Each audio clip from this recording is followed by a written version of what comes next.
remarquez là que j'ai donc doublé la zone de texte créée sur le nom utilisateur. Donc je vais supprimer la ligne. Ah ben, j'ai deux lignes. Donc, je vais gérer un petit peu l'affichage. Donc je remets donc l'équilibre sur ce côté-là. Alors j'ai la zone de texte qui est dupliquée. La zone de texte pour le nom utilisateur. Bah, celle-là, je vais la supprimer. Comme ça, parce qu'on a dit que notre formulaire doit se composer de quatre zones de texte. Voilà. Une pour le nom utilisateur, une pour le mot de passe. Confirmez, retapez votre mot de passe pour le confirmer et puis tapez votre email. Bien. Alors, retour au code. Alors, tout d'abord, donc, on aura besoin donc de se connecter à la base de données. Donc, on aura donc besoin de la ligne du fichier de connexion à la base de données. On l'a déjà, bah, c'est nommé déjà connexion peut-être. Connexion, oui, connexion, voilà. C'est connexion DB. On aura besoin de ce fichier-là pour se connecter à la base de données. Donc, on va donc d'abord le code PHP. Alors, le code PHP, donc, on va dire donc require ou require once. Je crois que j'ai déjà expliqué la différence entre require et require once. Require, c'est-à-dire, c'est le fichier, on déclare que le fichier est requis, mais require once, il est plus puissant que ça veut dire que s'il est ouvert, le fichier sera ouvert, sera chargé à la mémoire une seule fois. Donc s'il est déjà chargé, donc requirements vérifie si le fichier est déjà chargé à la mémoire et ne le recharge pas. Donc puisque le fichier ne change pas, entre temps le fichier ne change pas, donc il suffit de le recharger une seule fois au lancement de l'application et ça suffira. Donc requirements, donc le fichier c'est connexion DB. Voilà, connexion DB. Pour se connecter à la base de données. On n'a pas besoin du fichier, fichier session, fichier qui permet d'ouvrir la session, c'est fichier identité, s'identifier peut-être. Oui, c'est ça, c'est ce fichier-là. On n'aura pas besoin de ce fichier-là puisque notre application euh, va donc permettre à un nouveau utilisateur de créer son nouveau compte. C'est-à-dire, nous sommes dans la phase de la création d'un nouveau compte. Donc, bon, on n'aura pas besoin d'une session puisque l'utilisateur n'a pas encore son compte. Donc, il suffit donc on a besoin seulement, du fichier connexion pour se connecter à la base de données. Bien. Alors, avant d'entamer donc la récupération des données, bon, je crois que j'ai oublié une chose très importante, c'est-à-dire le formulaire. Là. J'ai pas donc déclaré, j'ai pas donc ouvert le formulaire. Donc, on va donc form. J'ai oublié la balise form. Vous pouvez utiliser la classe form du Bootstrap, mais bon, form pour form, tout simplement, form. Mais c'est pas obligatoire, donc, ouais. Form, vous utilisez donc form de tout court, tout simplement, form de Bootstrap. Mais bon, donc, ça ajoutera puisqu'on a utilisé les form controllers, donc c'est suffit. Ça, bon, c'est largement suffisant. Voilà, donc, mais par contre, l'action. Alors, par contre, l'action, on va dire action post. On va utiliser action post. Mais cette fois-ci, on va utiliser quelque chose de très spécial. Ça veut dire, on va donc valider, on va utiliser le même fichier pour la récupération des données. Donc, voilà. Ça veut dire, on a toujours l'habitude d'envoyer les données vers un autre fichier, d'utiliser deux fichiers, un pour la saisie de données et l'autre pour le code PHP. C'est ce qu'on a fait pour l'ajout d'une filière. Donc, on a donc le fichier, par exemple, nouvelle filière qui contient le code HTML et puis le formulaire. Une fois les données validées sur le formulaire, donc voilà, on utilise donc par exemple, disons, pardon, c'est la méthode, je vais utiliser la méthode post, mais l'action c'est, ouais, donc je vais utiliser la méthode post, mais l'action, je vais utiliser le même fichier. Alors là, par exemple, l'action c'est post, mais la méthode c'est post, mais l'action c'est insert filière.php. Alors, nous, ce qu'on va utiliser dans notre cas, par exemple ici, on va utiliser la méthode post, c'est pas l'action. Alors, la méthode, c'est pas action post, mais la méthode. La méthode post, mais l'action sera le même fichier. Ça veut dire on reste sur le même fichier, nouvel utilisateur. Ça veut dire je vais récupérer les données ici. Alors, mais là, je dois préciser, je dois vérifier si, là, par exemple, si donc on a utilisé la méthode post ou la méthode get.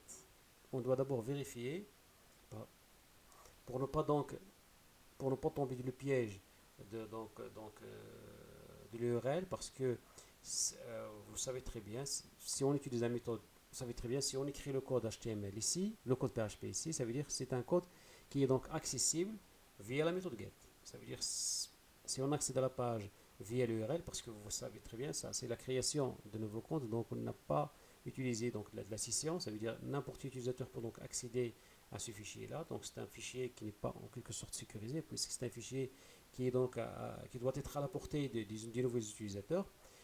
Mais quand même, on utilise la méthode POST, on a donc la possibilité d'encapsuler, si vous voulez, notre code PHP avec un contrôle, de la méthode utilisée. On va dire par exemple, on ne doit pas accéder à ce code à PHP, sauf si on utilise, sauf par exemple, si on est là via la méthode POST. Alors pour ce faire, ce qu'on va faire, c'est la chose suivante. On va réaliser un test. On va dire par exemple, et on va utiliser pour ce faire là une variable globale. Une variable globale nommée, bon, je crois que je l'ai déjà utilisée, la variable server. La variable globale server. Vous savez que les variables globales sont toujours écrites en majuscule. Alors server, et avec un paramètre nommé request method. On va dire par exemple si request method, c'est-à-dire si la requête, si la méthode utilisée dans notre requête égale à post. Et n'oubliez pas d'écrire post en majuscule. Alors, ce code est accessible uniquement via l'accès post. Si on accède à cette page via get, via l'URL, on n'aura pas l'accès à ce morceau de code qui est là. On a accès à ce code uniquement si on est là via la méthode post. La méthode post, il sera donc déclenché par le formulaire. Bien. Alors, une fois donc accédé à cette page via la méthode post, ce qu'on va faire maintenant, c'est la récupération des données. On va donc récupérer nos données, les 4 données, disons les 3 données, mais le mot de passe, il est saisi 2 fois. Donc, on va le récupérer quand même. Alors, donc, on va déclarer nos variables. Donc, la première variable, c'est la variable login. Donc, la première variable, c'est la variable login, qui sera donc égale à... Voilà, donc, je vais la récupérer par post. Voilà, donc, attention, c'est toujours majuscule post. Post, la variable, la classe de texte, c'est nommé login. Et je vais donc copier cette ligne-là, donc CTRL D 4 fois. Alors, le premier password, PWD1, PWD1. Là, ce sont des choses que vous avez déjà d'habitude de faire, donc c'est pas grand chose, donc je vais donc aller plus vite. Donc, PWD2, et là le deuxième password, PW2, et puis là, c'est l'email.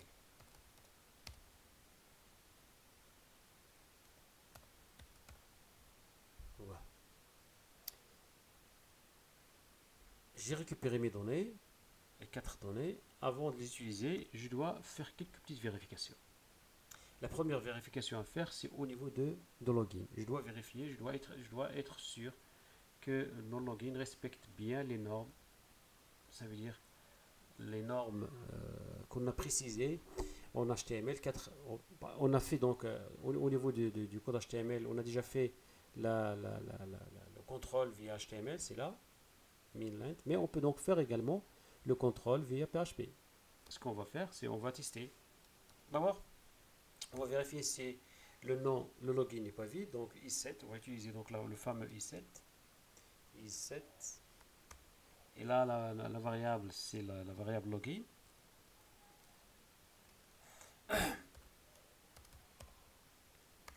Alors, i7, ça veut dire on vérifie si la variable login n'est pas vide. Ce qu'on va faire à ce moment-là, si la variable login n'est pas vide, on va faire un contrôle, un nouveau contrôle qu'on va utiliser cette fois-ci. On va utiliser une fonction filtre. Une fonction qui s'appelle filtre variable.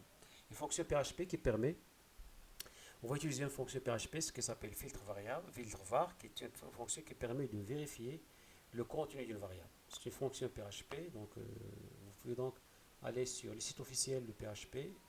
Il suffit de taper filtre, ici dans la zone de recherche, et vous retrouvez toutes les fonctions filtre existées en PHP.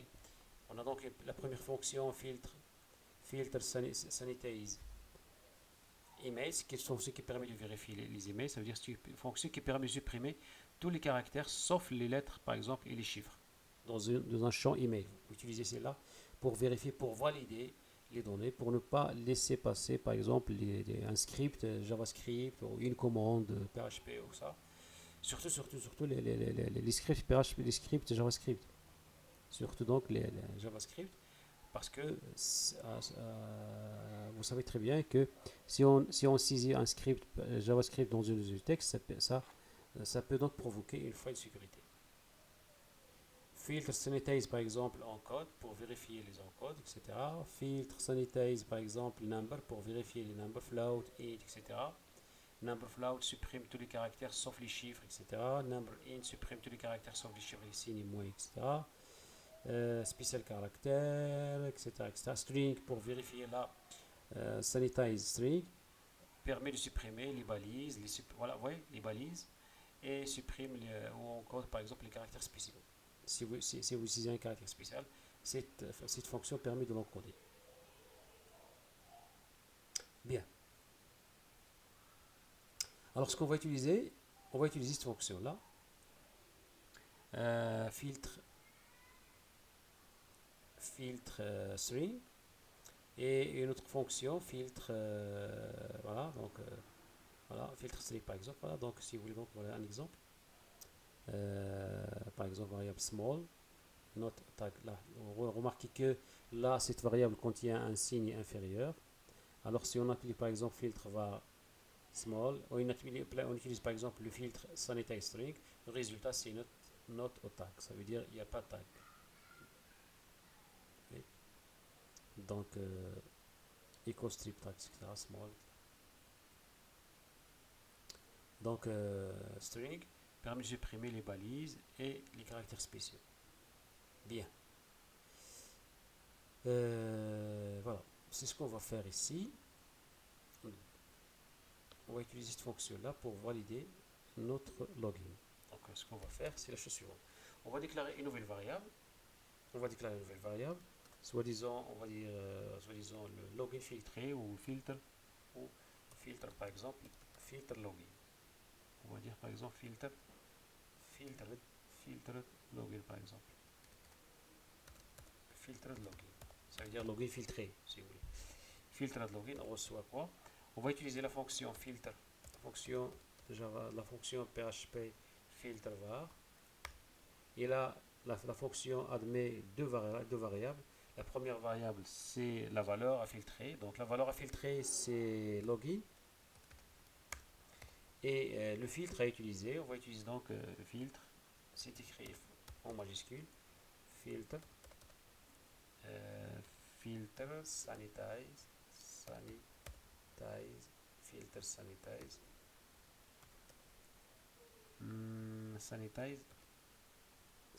Filter sanitize. Voilà, filter sanitize string. C'est ça, voilà, filter sanitize string. Filter sanitize string. Voilà.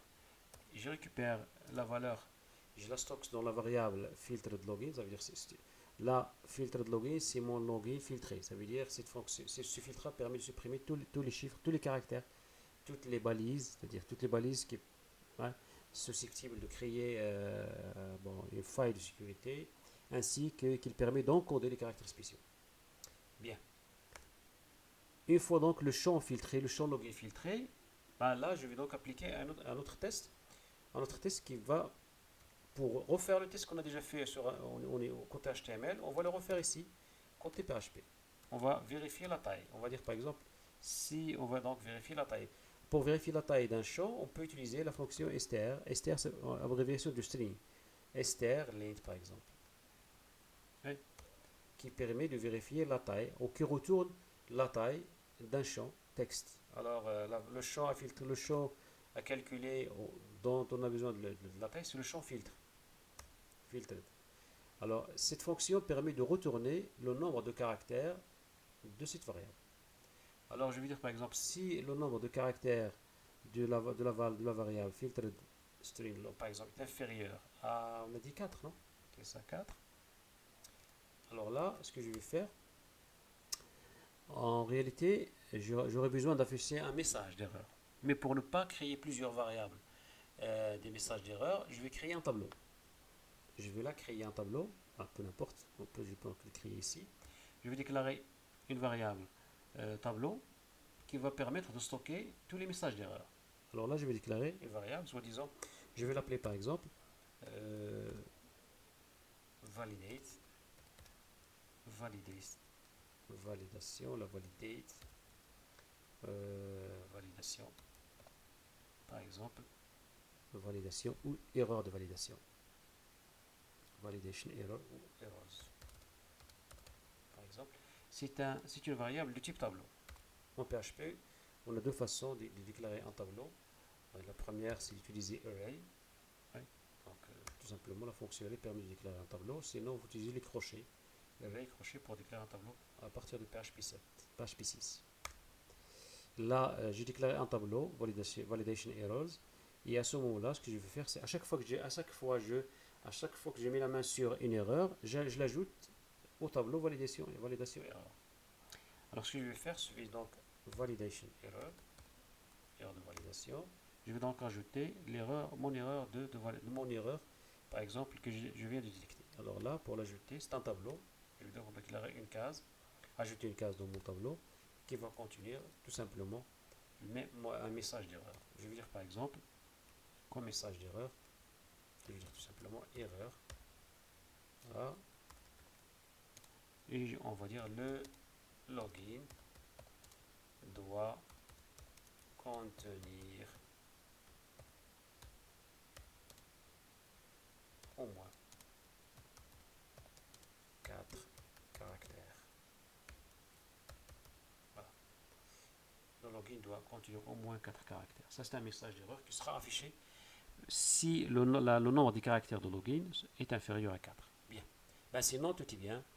Donc, on va utiliser donc la valeur filtrée du nom, par exemple, du login. Bien. Ça, c'est pour le login. On passe maintenant à la validation du mot de passe. Ce qu'on va faire pour le mot de passe, on doit d'abord tester si les deux mots de passe sont identiques, c'est-à-dire le premier et le deuxième sont identiques, et après on va donc vérifier la taille. Alors ce qu'on va faire tout simplement, voilà, je crois que je vais faire la même chose, c'est-à-dire non, mais c'est pas la peine de vérifier, voilà. Ok, je vais filtrer. Est-ce que pour filtrer le mot de passe, c'est-à-dire supprimer toutes les balises, tout ça, bon, c'est pas la peine de filtrer le mot de passe. Je vais tout simplement vérifier la taille. Alors, voilà, j'aurai besoin de la même chose, donc je vais copier tout ça pour le faire la même chose pour le mot de passe. Mais cette fois-ci, je vais vérifier les deux mots de passe. C'est le password 1 et non vide, et le deuxième password. Donc is7, donc password 2. Alors cette fois-ci, ce que je vais faire, bon, j'ai pas besoin de filtre, je ne vais pas filtrer. Je vais donc vérifier si, voilà, si j'ai le mot de passe, ça veut dire que c'est les mots sont envoyés. Je vais vérifier donc, je vais dire par exemple si le premier password, je vais dire par exemple si le premier password 1, bah, ce n'est pas vide. Alors pour dire c'est pas vide, ça veut dire vérifier le nombre de. Je peux utiliser strl pour vérifier le nombre de caractères, comme je peux utiliser une autre fonction empty. Empty par exemple. Empty permet de retourner soit true ou false. C'est une fonction qui permet de retourner true ou false. C'est une fonction qui permet de retourner true si la variable est vide et elle retourne false si la variable est non vide. Alors si là, c'est le nom, c'est le mot de passe, le premier mot de passe est vide, c'est pas la peine de continuer. Si le premier mot de passe est vide, je vais tout simplement ajouter un message d'erreur à la variable erreur, à la variable validation. Donc je dis par exemple, je peux dire par exemple le mot de passe ne peut pas être vide. Le mot de passe ne doit pas être vide, tout simplement. Le mot de passe ne doit pas être vide. Et puis voilà, donc si le mot de premier mot de passe n'est pas vide, on passe maintenant au contrôle d'identité ou de conformité de deux mots de passe. Ce que je vais faire, je vais contrôler. Je vais dire par exemple si le premier mot de passe. Alors là, je peux donc vérifier le mot de passe texto, comme je peux utiliser une fonction qui permet de chiffrer le mot de passe. C'est une fonction de cryptage. Il y a énormément de fonctions de cryptage. On peut utiliser la fonction MD5. C'est une fonction qui permet de crypter un mot de passe en une chaîne de caractères d'au moins 128 caractères. 255 caractères. 128. Alors, ce que je vais faire là, je vais donc crypter le premier mot de passe. C'est une fonction de cryptage. Password 1. Alors, je vais donc vérifier le mot de passe, le premier mot de passe, et je vais dire par exemple, s'il est différent de deuxième mot de passe MD5, bien sûr, c'est crypté.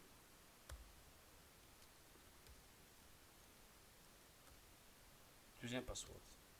Alors, si les deux mots de passe ne sont pas identiques, alors là, j'ajouterai une erreur. Je vais dire par exemple, les deux mots de passe ne sont pas identiques. Ou les deux mots de passe doivent être identiques, tout simplement. Ben, les deux mots de passe ne sont pas identiques. Voilà, je crois que voilà, donc je crois que voilà, ça suffit pour les mots de passe. Donc j'ai vérifié si les mots de passe existent tout d'abord, sont validés, sont envoyés par la méthode POST. Là, je vérifie si le premier mot de passe n'est pas vide. Si le mot de passe est vide, alors erreur. Là, je vérifie si les deux mots de passe sont identiques. Le premier mot de passe et le mot de passe confirmé sont identiques. Avec, bien sûr, les deux mots de passe cryptés. Je vérifie le premier mot de passe crypté avec le deuxième mot de passe crypté. S'ils sont différents, donc alors là, erreur. Alors, on passe maintenant à la validation de l'email. Pour contrôler la validation de l'email, on doit d'abord vérifier si l'email n'est pas vide. Alors, si l'email est envoyé. Donc, toujours if is7, la variable c'est email. La variable c'est email, donc c'est l'email est envoyé. Alors là, ce qu'on va faire, on va le filtrer. On va utiliser la même chose pour le login. On va utiliser la fonction qui permet de filtrer. Mais cette fois-ci, on ne va pas utiliser filter sanitize email, mais on va utiliser filter sanitize, pardon, string, mais on va utiliser filter sanitize email. C'est une fonction qui permet, comme j'ai déjà dit tout à l'heure, qui permet de supprimer la sanitize email, là. Supprime tous les caractères, sauf les lettres, chiffres, etc. C'est filter sanitize email. Je vais donc copier pour éviter les erreurs de frappe. Donc filter sanitize, filtre. Oui, voilà, déjà il y a une erreur d'user. Filter sanitize. Alors là, c'est string.